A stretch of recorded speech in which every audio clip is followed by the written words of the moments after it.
Good morning বন্ধুরা, কেমন আছো সবাই? আশা করি ভালো আছো, আর আমিও ভালোই আছি। এই দেখো, শ্বশুরকে সবজি আনতে বারণ করেছিলাম, আবার ফের বাজারে গিয়ে আজকে নিয়ে এসেছে বেগুন, টমেটো আর কাঁচা আম। এমনিতেই সবজিগুলো সব শুকিয়ে যাচ্ছে, খাওয়া হচ্ছে না, তার উপর আবার ফের নিয়ে চলে এসেছে। সবজি খেয়ে খেয়ে বোধহয় মোটা হয়ে যাবো, আর ভালো লাগে না। এদিকে আমার ছেলেরা ধরেছে আজ কিন্তু 2025 সালের লাস্ট, মানে 31 ডিসেম্বর, আজকে একটা পিকনিক করে দাও মা। ওর বন্ধু বান্ধবদের নিয়ে বলছে, মা আজকে লুচি আলুর দম পিকনিক করে দাও। তো ওরা সবাই মিলে ধরলো বলে ভাবলাম ঠিক আছে। তো আমি সেই জন্য তাড়াতাড়ি একটুখানি ভাত, এটা আলু বেগুন দিয়ে একটুখানি বাটা মাছের ঝোল করবো আর একটা ভাজা করবো। আর এদিকে ছেলে মেয়ের জন্য প্রেশার কুকারে ভাত বসিয়ে দিয়েছি।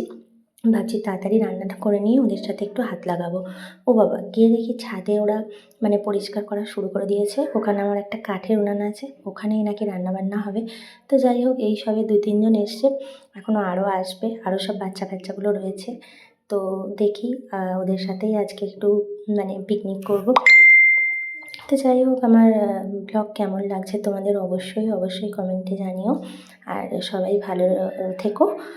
2026 সাল সবার ভালো কাটুক। নতুন বছরে সবাই খুব মজা করো, খুব আনন্দে কাটুক তোমাদের। আর অবশ্যই আমার পাশে থেকো সবাই। টাটা।